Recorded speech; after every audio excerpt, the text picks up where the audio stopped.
Hi, welcome to the Itihasa channel. Today we talk about Karna, one of the foremost warriors of the Mahabharata. If you go through most of the online discussions that happen on the Mahabharata, there is an unending supply of discussions on who was the greater archer, whether it was Arjuna or whether it was Karna, and the opinion is divided quite right down the middle. The people who staunchly vouch for Arjuna would go through to great extent to talk about all the greatness that Arjuna has and then deride Karna for all his weaknesses.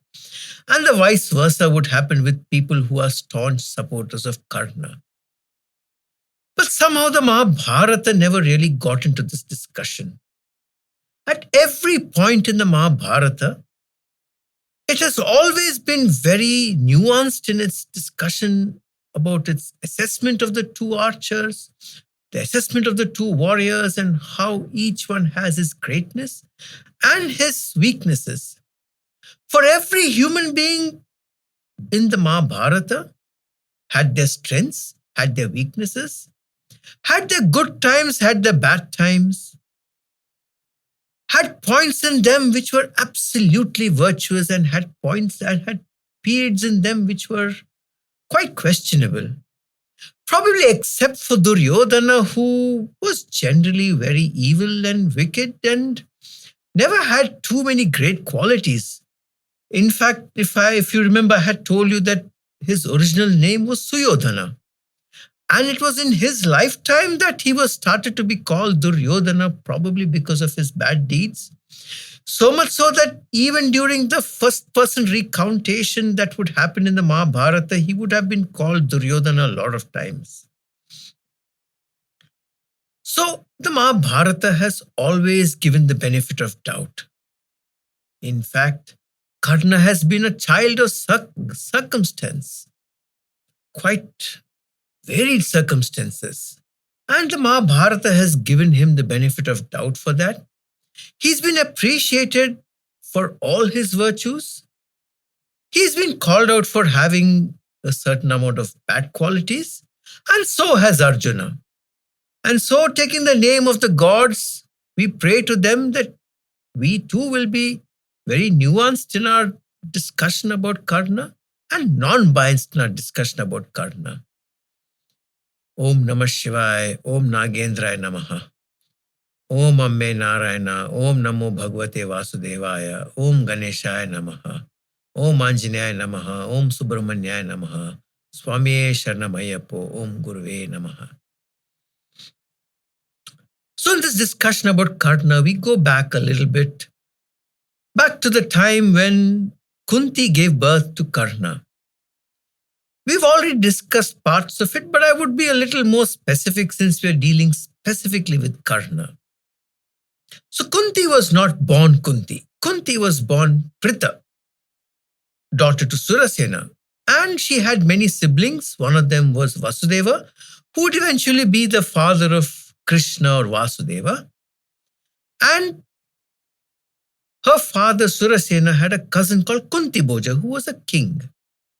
Surasena himself was a Yadava chieftain, and he was very close to his cousin Kunti Bhoja, who was childless at the time. And Kunti Bhoja requested that Surasena let him adopt his beautiful daughter Pritha. And Surasena agreed, and so Pritha came to the court of Kunti Bhoja and would henceforth be known as Kunti, because her father, her adoptive father, loved her dearly.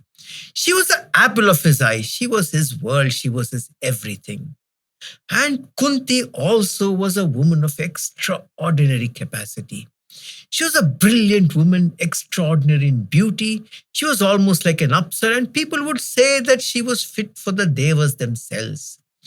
A prophecy which actually quite came true. And so at a particular time, it so happened that when she was but a young woman, a young girl of 14, the great sage Durvasa came to the palace of Kunti Bhoja, and there was pandemonium all around because Durvasa was known for his fiery temper.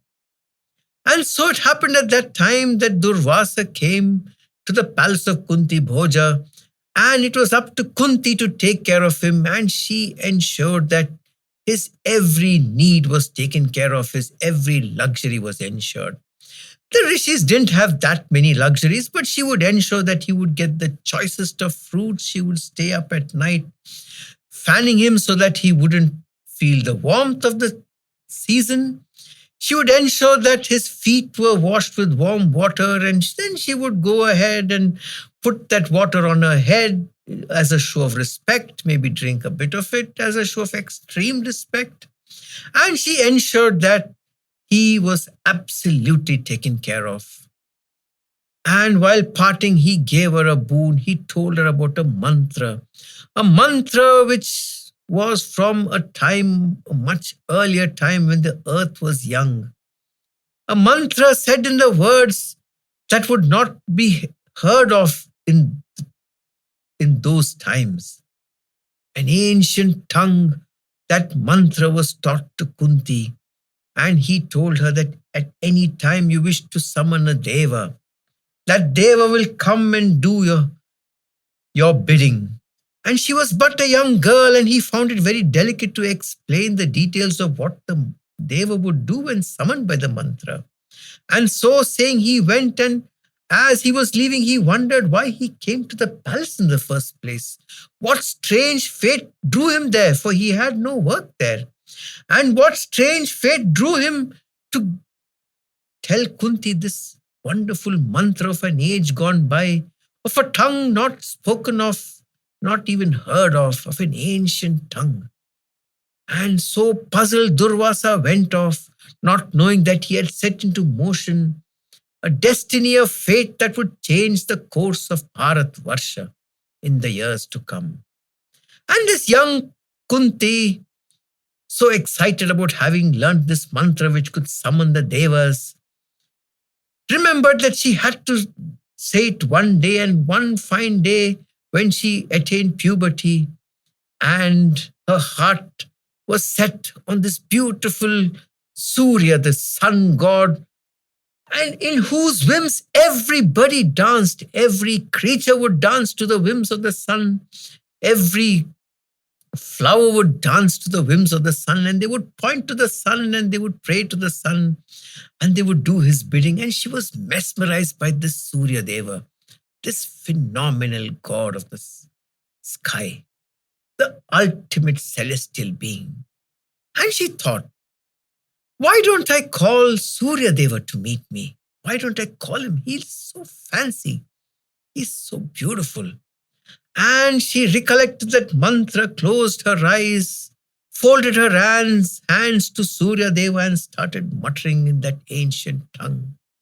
And presently, Surya Deva came to her.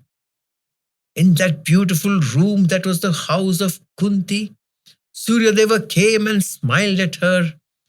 And she was surprised, and she asked him, why have you come? And she said, you called me and I've come. And then she said, yeah, you may go back now. And she said, that's not how, and he told her, that's not how it works. And that's when reality struck her, that this mantra was to summon the gods so that they may give her a child of the very gods who she summoned. And she told him that I'm but a young girl who's unmarried, and if my father came to know of it, he would die out of sadness. And Surya Deva said, but I can't go back. You can't play with the gods like this. And now seeing you, oh Kunti, the most beautiful Kunti, I've lost my heart to you. And so saying, Surya Deva did what the mantra was supposed to make him do. And it is said in the Mahabharata that Kunti was taken on the chariot of Surya Deva to all the realms that he shines his light on. And it is said that she went in his chariot, which was probably a spaceship, through the universe, and he showed her the Milky Way, the Kshirasagara, across which lay the abode of the great Lord Narayana himself. He took her around the entire universe, showed her the earth from up there, and showed her that the earth was round, and that when it would be day in one part, it would be night in the other. And exactly opposite the part where you stay, my dear Kunti stays, is another great civilization, exactly opposite on that round globe which we call Bhuloka. And he showed her the different stars and the galaxies. And that space travel that Surya Deva took her on was something absolutely marvelous. She was one of the few people in Bhuloka to have experienced this type of space travel. And there was something that happened in the space time continuum which changed the perception of time as seen on Bhuloka. For in that period that she traveled with Surya Deva, not only did she conceive and become pregnant with a child of such marvelous tejas that it shone through her abdomen. And it is said that Kunti's pregnancy of 9 months, of which she had the whole 9 months in the space travel, was equivalent just to a few moments in the time of Bhuloka.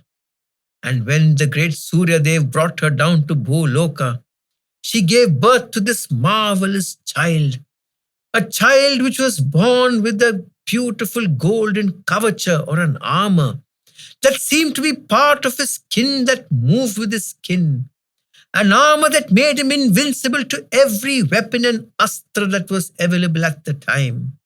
And he had these golden earrings of the Kundala, which gave him unlimited wealth and power and knowledge.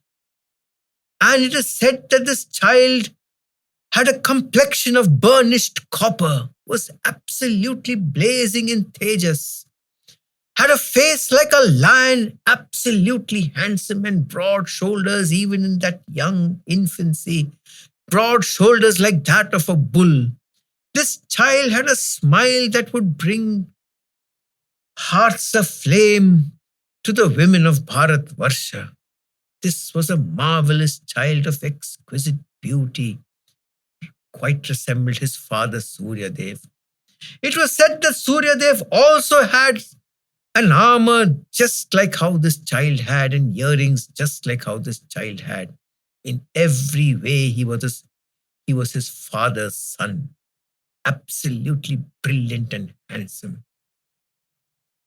And before going, he made Kunti whole again so that she would not have the scars of her pregnancy. Kind of a rejuvenation surgical procedure that he would probably have done. And leaving this beautiful child in Kunti's arms, he got back onto his chariot and left, leaving a flabbergasted and shocked Kunti with a child in her arms, an unmarried Kunti, a young Kunti who had just crossed into puberty. And she didn't know what to do. She called in a maidservant who was the closest to her and confided in her that she had a child now. And Kunti decided that it was not right to hold on to this child and she had to get rid of it somehow. So she asked this maidservant to get a wooden box. And they got this wooden box and coated the outer surface of it with wax so that it would be resistant to the waters. They put in beautiful silken cushions into the box to pad it up and lay this beautiful child in that box. This child who was sleeping so peacefully with a smile on his face, like he was dreaming the dreams of his father and his mother, his divine father in the sky and his most beautiful mother in front of him. And they laid this child down in this cushioned box, tucked him in with silken cloth, and covered him with a silken cloth. And then they both walked to the river near the room where her palace lay. This was the Ashwa Nadi or the Ashwa River. And she took this child in this wooden box down to the river and laid him on the water and watched him float. She held on to the box, gazing at him while he slept ever so peacefully. And at that time, the pangs of letting the child go struck her deep in her heart. She looked down at the child and started to whisper to the child. She told the child, "Oh, my beautiful child, you resemble your father, who is none other than Surya Deva. You have his tejas, you have his brilliance, you're as beautiful as him. Oh, how I wish I could keep you. How I wish I could mother you. How I wish I could be the mother for you. For it hurts my heart and it pains my heart to let you go. I pray that Varuna will take care of you, will keep you afloat and take you down the river, seeing to it that no harm will come to you. I call on all the devas who would please bear down and ensure that your safety is at the paramount. I would call on your father to keep his eye on you and see to it that no harm comes over you.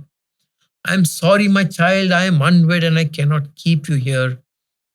But it pains my heart that one day a beautiful woman would take you in her arms, who would feed you with her full bosom, and you would suckle at her full breast and give her the pleasure of your beautiful smile as you gazed into her eyes. I envy that woman who would play with you and hear your first incomprehensible sounds of a child, of the beautiful incomprehensible sounds you would make, and the smile and the laughter that you would fill the air with. Oh, how I am absolutely jealous of this lucky woman who will watch you grow into a handsome man, this beautiful kavach or armor that is held onto your skin, this golden armor. And I'm sure one day, with the blessing of your father Surya Deva, you will be a great man, a great kshatriya warrior of this land. Oh, how I wish I would be there to partake in every moment of your life. And as she gazed down at this child opened his eyes, looked at her and smiled, and cooed and cried and gave a gurgle and a laugh. He gazed at her with so much love that it melted her heart and it pained her. And she knew that if she would stand there a moment longer, she would not have the courage to let this child go. And so saying, whispering a few loving words into the ears of this child and kissing its tender cheek, she pushed that box down the river. As the child floated away from her, slowly out of view, she knew her life will never be the same again. She knew that she will bear the hurt of this for the rest of her life. And how that pain stayed with her for the rest of her life. For every time she would see this young man who had grown up to be the formidable Karna, the formidable Vashusena, every day that she saw him with his beautiful armor, with his long wavy locks, with his complexion as clear as burnished copper, broad-shouldered and handsome, tall as a palm tree walking erect. Every day that he challenged her son Arjuna, it hurt him. It hurt Kunti. Every day that her son Arjuna would challenge Karna, it would hurt her. Every day that Arjuna would criticize him and talk bad about him and curse him, she would be in pain. And every day that Karna would insult Arjuna and the Pandavas, the day he insulted their wife Draupadi, it hurt her like a thorn going into her heart. She paid for that one mistake she did for the rest of her life. Until one day, much later, just before the war, when she knew the war was inevitable, and she knew that either he would die or he would kill the Pandava brothers, in her desperation, she went to him. She went there begging like the mother who had left him, and she went to him and told him the truth. She told him how, due to circumstances, she couldn't keep him and she had to give him away. She told him that his father was the Surya Deva, the great Surya that he was somehow drawn to for all his life. For every morning he looked at the Surya and prayed to his father, not knowing that that was his father. He prayed to Surya Deva every morning of his life and gave his respects to him. And it was said that any Brahmana who would come to him at that point of time would not go back empty handed. And when he heard the story, Karna broke down in tears. He broke down and hugged his mother and held her tight and was inconsolable. And he looked up and asked her, "Why, mother, why did you let me live a life? A life where I was shunned at every turn, a life where I was insulted at every turn. Every time that I was called a Suta putra, could you not have just stood up once and said, he is not a Suta putra? He is a Kshatriya, he is my son, he is the son of Surya Deva. He is no less than the other Deva putras, the other 5 Pandava Deva putras. Could you not have just stood up once for me? Today you come to me begging for your son's life. All I wanted was a mother's love. All I wanted was respect. All I wanted was friendship. If you had just stood up once, I would have ensured that your eldest son Yudhishthira would have been king. I would not have wanted this kingdom. I would have ensured that Duryodhana wouldn't stand up to the Pandavas. I would have ensured peace in the Kuru kingdom. I would have ensured that Yudhishthira would have been the rightful king, my younger brother, who I would have loved. And I would have protected every one of these 5 brothers of mine and ensured that Duryodhana wouldn't have stood up to them. For if I was their elder brother, Duryodhana wouldn't have had the guts to stand up to them. But mother, you didn't. You didn't even once stand up. Why, mother, why? And today you come and ask me to give up my friend Duryodhana. Suyodhana, who has always been standing by me in spite of all the insults that were rained down on me by everybody. The one person who did not insult me. Yes, he may have done it because he needed me, but he did it nevertheless. You ask me to go against him today? I know my death is certain. I have the burden of curses on me, the curse of my Guru Parshurama, the Bhargava, and the curse of a Brahmana who cursed me for having killed his cow. I live today under the burden of these 2 curses, and I know that when the war comes, it will be a battle between me and Arjuna, and only one of us will live. And Kunti begged him not to fight. And Karna said, I cannot run away from this battle, mother, for then I will face ignominy for the rest of my life. And for all time to come, for people ever in the future will say Karna ran away because he was scared, because he was enticed by Kunti, but because he was given the kingship of Hastinapur, that Karna ran away. He was a greedy man, and I cannot let that happen. Oh, mother, but I will make a promise for you. In this war, the only person I have an actual enmity with is Arjuna. Be assured, mother, that I will spare the life of your other 4 children. I will have a battle with Arjuna, duel with Arjuna, where one of us will survive.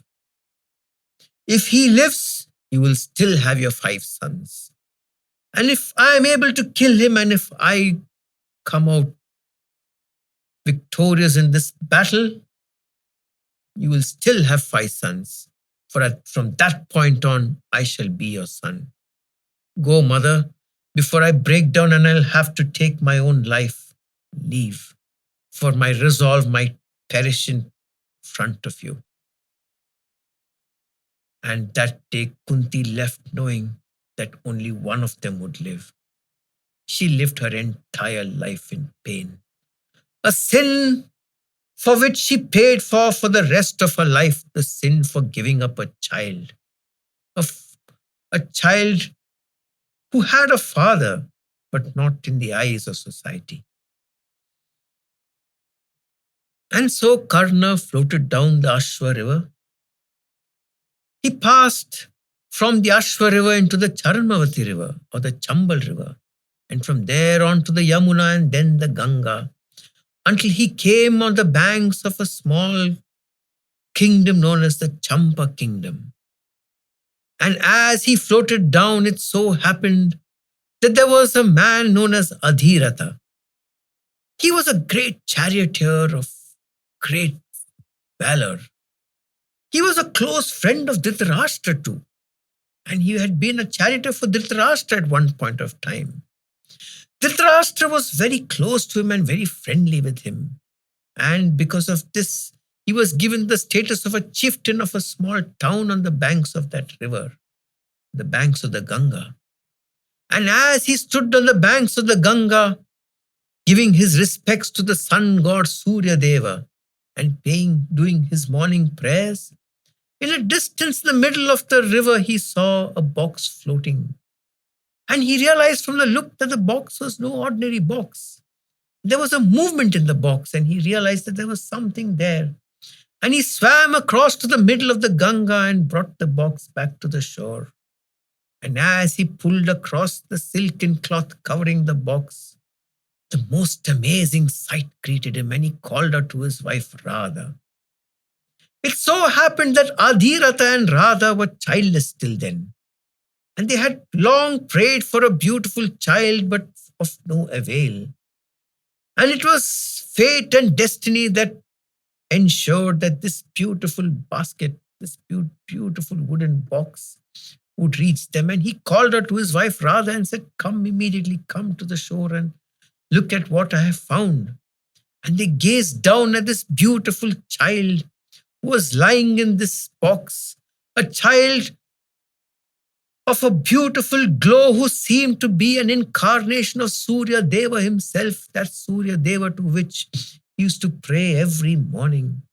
This child had a golden mail of armor which seemed to be part of his skin, which moved as he breathed, which moved like his skin, and had beautiful earrings, golden earrings shining and glittering in the sun.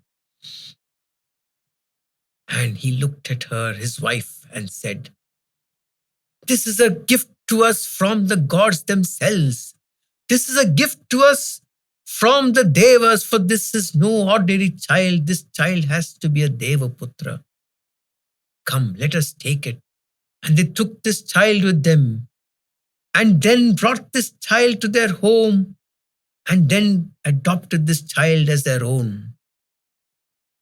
They called this child Vasusena, for he was born with this beautiful golden armor and golden earrings. Vasusena, a child of extreme wealth. He was also called Vrisha, and this child became their child. They brought this child up in the Suta customs of the day, and then on, Adhiratha would always call this child as Radheya, for his wife was a changed woman once she had this child. Her eyes would always glow with joy and happiness. This child was the apple of his eye, the sunshine of her eye. And she would look at this child with absolute love, and there was no wanting of love for this child. Incidentally, it so happened that after they adopted Karna, Adhiratha and Radha had many natural children of their own. But even so, for Radha, this child Vashusena was the most beautiful and her favorite. So Adhiratha was a Suta, and we know that through the epic of the Mahabharata, Karna was often derided as being a Suta putra. And the Suta putra slur stayed with Karna for all his life. So what is this Suta that we hear about in the Mahabharata? What is this caste Suta? Is it a low caste? Is it something that is supposed to be derided? Is it an insult to be called to be a Suta? So we know the Varna system of that time was very different from the caste system of today, and I have always mentioned it. The Varna system was a method of streamlining talent and abilities so that people could do the work they're best trained for, to do the work they're most able to do. And so there were four Varnas. There were the Brahmins, there were the Kshatriyas, there were the Vaishyas and the Shudras. And in those days, there was no discrimination between the four castes, the four Varnas, I would say. All the four Varnas would stay together, would be together. There was no untouchability. They would be respected. It was just that each one had different duties to perform. Well, the Brahmanas would usually be people who had a much higher ability to recall things told to them, to recall the shlokas, to recall the Vedas, and so many other texts. People with a good memory were obviously considered Brahmanas. People who were broad-shouldered, brave, warrior-like, and loved to fight and would be fearless in battle would be termed the Kshatriyas. Intelligent people who would know how to deal with people, how to make money, how to plow the land, and how to ensure that the other people of the kingdom were taken care of as far as resources were concerned, were the Vaishyas. And people who would be able to take care of the hair, would be able to take care of the beauty of the princesses of the time, would be employed as maidservants, and were Shudras of the time. And there was no discrimination among these Varnas. The discrimination came in much more recently when marauding forces came and attacked Bharatvarsha and wanted to divide the people. So what is the Suta, coming back to us? Now, there would be times when there would be a mixing of the Varnas. So you could have a Brahmana man who would go with a Kshatriya woman, or a Kshatriya woman who would go with a Vaishya Kshatriya man who would go with a Vaishya woman, or a Vaishya man who would have children with a Shudra woman. It was not looked down upon, but this mixing of the Varnas, or a Varna Sankara, would also be labeled in different ways. So the Garuda Purana gives different names for the different mixing of the Varnas, the different Varna Sankaras. So if a Brahmana man would marry a Kshatriya woman, the child from such a union would either be a Kshatriya or a Brahmana, depending on his ability. If he had the abilities to recall hundreds and thousands of shlokas at a time, he would obviously be a Brahmana, and a Brahmana of great repute. Whereas if he was born with broad shoulders and had the natural inclination to be a warrior, he would be raised as a Kshatriya. And so on and so forth. So there were many examples of this. For example, the great Brahmana Rishi Vedavyasa, who was the son of the great Rishi Parashara. He had children with the Kshatriya Kashi princesses, Ambika and Ambalika. And their children, Dhritarashtra and Pandu, were the foremost Kshatriyas of the time, were the foremost Kshatriyas of the Kuru dynasty. In fact, the great King Kaushika, who was a great Kshatriya warrior at one time, he decided to take the Brahminical paths, of course, with intentions to compete and combat Vashishta, Saptarishi. But he decided to learn the scriptures and become a rishi in his own right, and became a Brahma rishi of his own right, and was one of the Saptarishis, Vishwamitra. So the great Kshatriya Kaushika became the great Rishi Vishwamitra, who's written innumerable shlokas in the Rig Veda, including the Gayatri Mantra. And so there were many examples of great Brahmanas who would have offspring with Kshatriya women. And at that point of time, those children also would either be Kshatriyas or Brahmanas. In fact, the great Rishi Dirghatamas, he had children with a Shudra woman, and that child was Kakshivat, who was a great Maharishi himself, whose daughter Bhadra finally married a great Kshatriya, Yushitasva. So this mixing of Varnas was not looked down upon or not shunned or not, and in fact, it had its own greatness.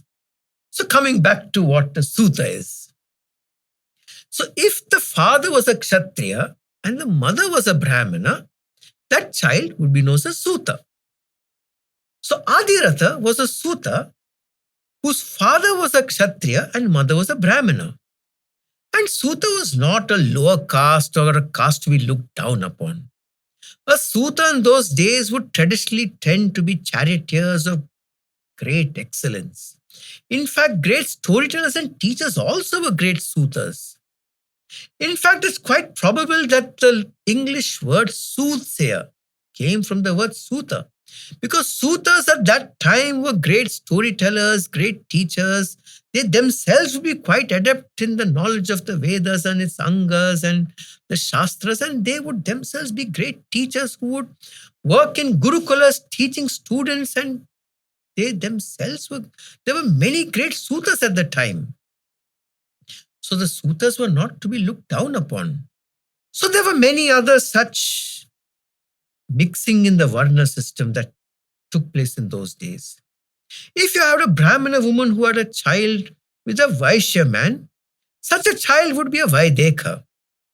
If you had a Kshatriya woman who would have a child with a Vaishya man, such a child would be known as a Magadha. So there are various nomenclature for this mixing of Varnas, and at no point of time were any of these Varnas looked down upon.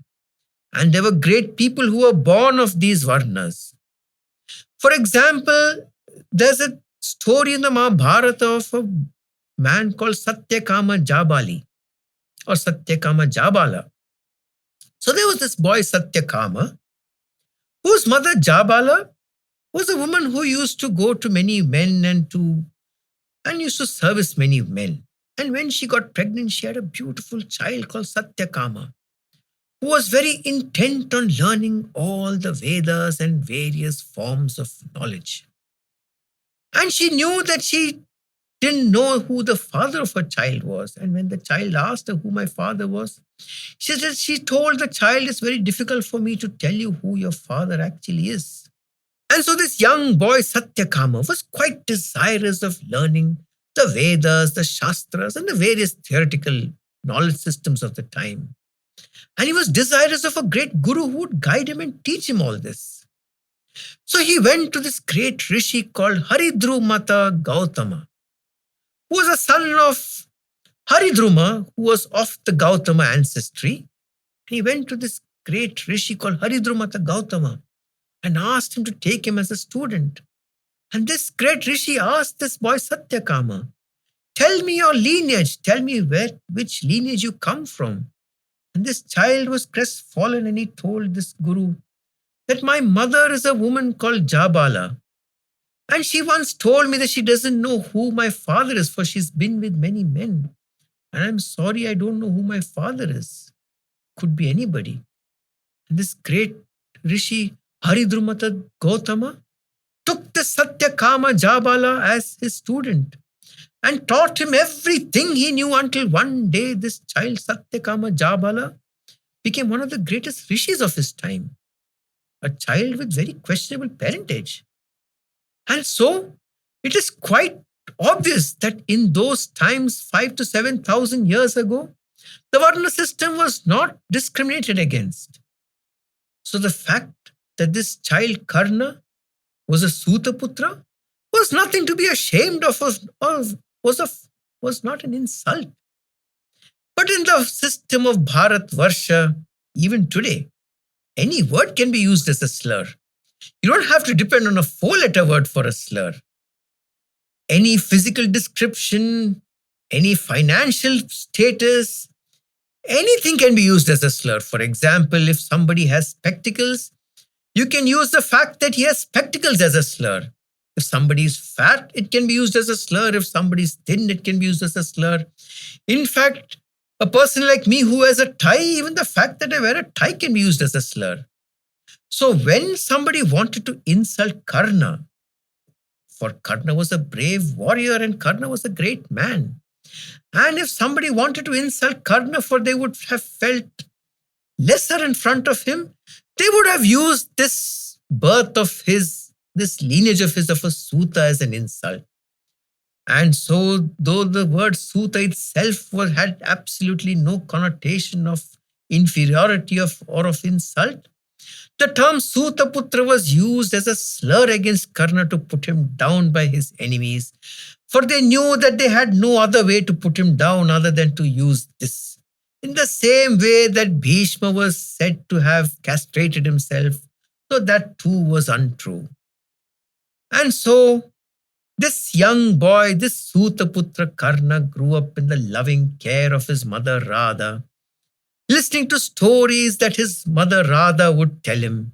These were stories of great charioteers of the time that his mother Radha would recount to him, stories of excellent charioteers of the time. And somehow, for some reason, Karna would never be enamored by these beautiful stories. Of course, we should tell at this point of time that some of the charioteers of the time were remarkable people, were phenomenal people. Of course, the greatest charioteer that we know of was Partha Sarthi, the Sarthi of Partha himself, Krishna, the greatest charioteer of all time. And it used to be a time when the charioteer would decide whether the archer, whether the archer or the warrior sitting at the back of the chariot would win or lose. It was the greatness of the charioteer that would keep the warrior alive. And obviously, to recount a story, well, lesser known story of the Mahabharata war, there was a time in the Mahabharata war when Karna was fighting and he let loose the Bhargavastra, the astra given by his own Guru Parshurama, the Bhargava. And when Karna let loose the Bhargavastra, it rained havoc on the Kurukshetra battlefield. Soldiers were dying by the hundreds and people came running to Arjuna asking him to combat the Bhargavastra. And Krishna silently knew deep in his heart that the Bhargavastra had no equal, that there was no quelling it, that there was no stopping it, that there was no destroying it. It had to run its course.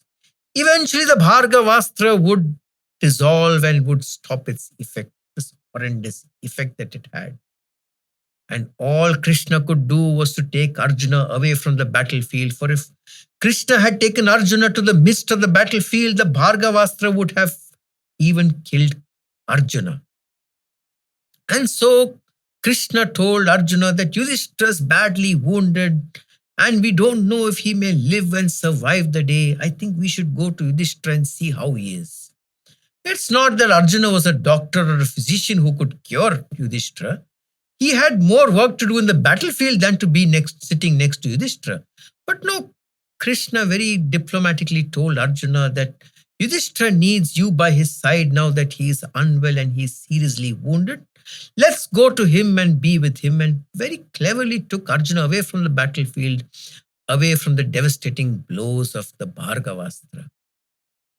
Another great charioteer was Bhishma's charioteer, who was his charioteer through many campaigns, hundreds of campaigns that Bhishma had undertaken over the years, across the length and breadth of Bharatvarsha, where he would go from kingdom to kingdom, quelling kingdoms, sometimes single-handedly and sometimes with an army. And this great charioteer was also the charioteer who had taken Bhishma to Kashi.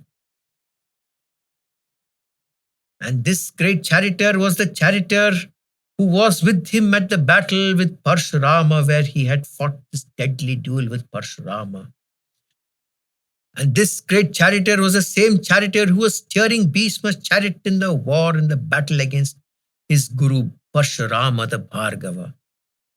If you recall, we had discussed how this charioteer would be the one who would revive Bhishma when he would fall down unconscious, who at the end of the day would tend to Bhishma's wounds from all the arrows that the Bhargava had rained down on him, who would steer Bhishma away from the volley of arrows that the Bhargava would send through, who would save Bhishma from the various astras.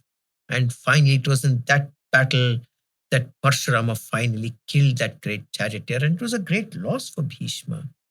Such are the great stories of the great charioteers of the time that Radha would keep telling Karna. But Karna would often look at his mother and say, "Mother, you tell me wondrous stories of these great charioteers. And I know my father was a great charioteer for Dhritarashtra himself and has taken Dhritarashtra on a few campaigns when Dhritarashtra had gone. And he's a close friend of Dhritarashtra. But somehow these stories don't seem to excite me. I dream sometimes in my sleep of holding a bow, of practicing archery, of letting loose arrows and quelling great forces. I dream that I will one day be a great chariot warrior, a car warrior, sitting at the back of a chariot, not holding the reins of the horses." His mother would look at him and knowingly cry, for she knew why he had these dreams and she knew why he wanted to be a great warrior. For this great Vashusena, her son Radheya, was obviously of great Kshatriya descent. For a boy who was blessed with the golden armor and earrings couldn't be from the house of a charioteer. It had to be from a deva or a warrior or a Kshatriya. And so one day she told him the story about how she found him on the banks of the Ganga, of how she took this beautiful child in her arms and she hugged him and gave him her love. And Karna looked back and said, "Now I understand the reason why I have these dreams, why I have this desire to be a great archer." And she cried and she said, "I know, my child, you would one day leave me to find your real mother." And he tenderly took her in his arms and said, "You will always be my mother. You will always be the woman who raised me. You will always be the woman who will have my undivided love. For me, you will always be my mother. But let me go today and look for my greatness and look to see where I can find greatness." And so saying, Karna, that beautiful, handsome man with a face like a lion, shoulders as broad as a bull, whose gait resembled a thundering elephant, a thundering war elephant, a complexion as glowing like the sun Surya himself, of a complexion of burnished copper, eyes bright and shiny. A beautiful, handsome man looked down tenderly at his mother and hugged her and asked for permission to go out and find his greatness. And there Karna stood, touched his father's feet, Adhiratha's feet. And as these parents gazed at their son walking away, they knew that destiny had a role to play in his greatness. That they knew he was destined for greatness. They knew he was destined for fame. And his burning desire to get honor and fame would always take him to great heights. And Karna left to search for the guru that would give him this greatness. Om Namah Shivaya, Om Nagendraya Namaha, Om Namo Bhagavate Vasudevaya, Om Amme Narayana, Om Ganeshaya Namaha, Om Subramanyaya Namaha, Swami Sharanamayapo, Om Anjanaya Namaha, Om Guruve Namaha.